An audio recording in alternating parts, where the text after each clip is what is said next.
अच्छा फर्ज करो मैं अगर, सिर्फ फर्ज करना है तुम्हें, अगर मैं मान भी जाती हूँ तो तुम आजाद को किस तरह से कन्विंस करोगे, जरा ये तो बताओ। खानदान, तुम्हें आजाद या उस लड़की की फिक्र करने की जरूरत नहीं, तुम बस हाँ कहो। अच्छा ठीक है।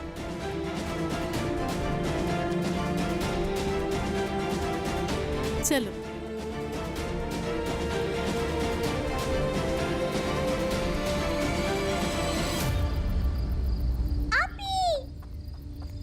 गुल बेटा भागो मत, मेरी प्यारी बहन।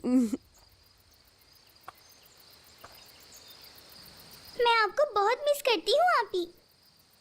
मैंने भी तुम्हें बहुत मिस किया। तुम बहुत रोई हो ना?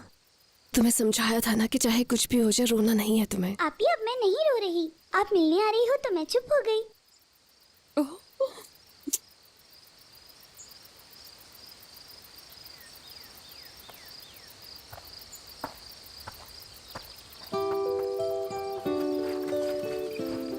गुल। बाबा। हाँ बेटा। क्या हुआ? डॉक्टर आया हुआ था घर?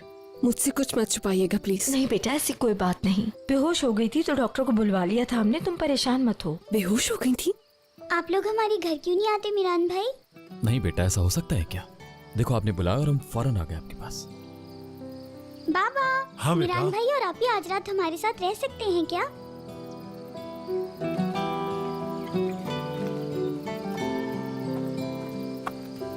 गुल देखो, हम अभी आए हैं ना आपसे मिलने के लिए, लेकिन अब हमें वापस भी जाना है। हम बाद में फिर आ जाएंगे मिलने। तो फिर मैं आपके साथ चलती हूँ। आपके घर एक बार भी नहीं रुकी ना?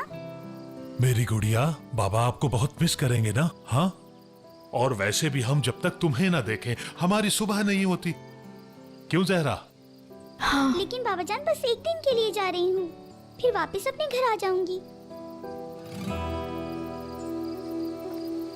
जहरा आंटी, अगर आप इजाजत दें तो क्या गुल आज रात हमारे पास रुक सकती है? अपनी बहन के साथ कुछ वक्त गुजार लेगी है, कल सुबह वापस छोड़ जाएंगे हम।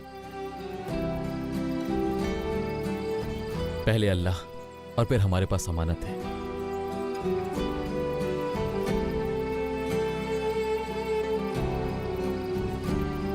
बाबा जान प्लीज जाने देना। बाबा जान प्लीज, सिर्फ एक दिन की तो बात है। आप ही को मैंने बहुत मिस किया।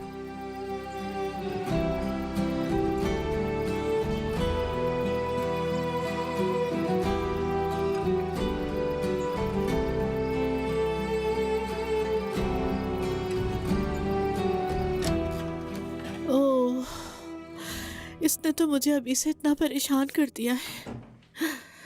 क्या बड़े होके भी मुझे ऐसे ही तंग करोगे? अल्लाह, इतना वक्त कैसे गुजरेगा? नहीं नहीं नहीं, ऐसा कुछ नहीं होगा। तुम अपने बहन भाई की तरह नहीं बनना, अच्छे बच्चे बनना, बहुत ही अच्छे, माँ बाप की फर्मा बरदार। वादा करो मुझसे कि तुम अपने माँ बाप की हर बात मानोगे, हमें कभी भी तंग नहीं करोगे। बेटा, तुम्हारी बड़ी बहन भी आ गई है, जिसने अपनी जिंदगी का कोई काम भी ठीक से नहीं किया। सुन रहे हो ना तुम? वाह, क्या बात है हंदान साहिबा। लगता है अभी से बहुत लगाव हो गया आपको इससे। जो बच्चा भी दुनिया में आया ही नहीं उससे इतना प्यार, और जो यहाँ मौजूद है उसे हर वक्त की जिल्लत। अच्छा, उस सब के जिम्मेदार तुम हो। अगर तुम ऐसा नहीं करती तो तुम्हारे साथ ये सब कुछ नहीं होता। देखो, तुम्हारी वजह से अभी ये सारा घर टूट सकता था। मैंने कुछ भी नहीं किया है अम्मी। 5 साल की बच्ची की वजह से मुझे आप सबने इतना जलील किया। गुल वैसे भी ड्रामेबाज है, वो हर छोटी बात को बड़ा बना देती है। हाँ है, हाँ, लेकिन वो छोटी बच्ची है, नादान है यारिन। मगर तुम बड़ी हो, समझदार हो, उसके बावजूद ऐसी हरकतें करती हो। अम्मी देखे तो जरा आप कैसी बातें कर रही हैं। हाँ, मैं यहाँ पर आई थी आपके सुकून की वजह बनने, और आप उल्टा मुझे ही सुनाए जा रही हैं। हाँ, जैसे अब तक तुमने मुझे बहुत सुकून दे दिया है। मैं जानती हूँ आप लोग एलिफ असलानबी की शादी भाई से करवाना चाहते हैं। चुप करो, बंद करो आवाज अपनी। तुम बिल्कुल पागल हो गई हो।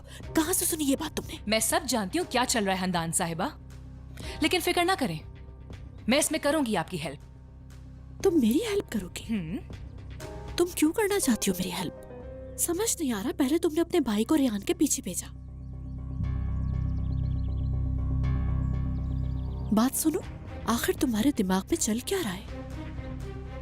अम्मी, मैं दादा की कितनी फेवरेट थी आप जानती हो, लेकिन अब उनकी नजर में मेरी कोई वैल्यू नहीं है।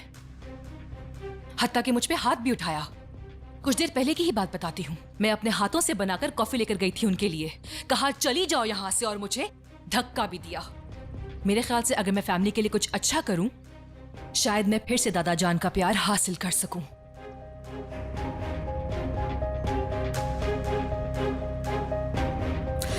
ये सब होगा कैसे यारिन? कौन हेल्प करेगा? हमें अंदर से हेल्प मिलेगी, यानी असलान बे की हवेली से। अंदर से हेल्प? जी हाँ। यारिन, कौन हेल्प करेगा? बताओ मुझे, कौन हेल्प करेगा तुम्हारी?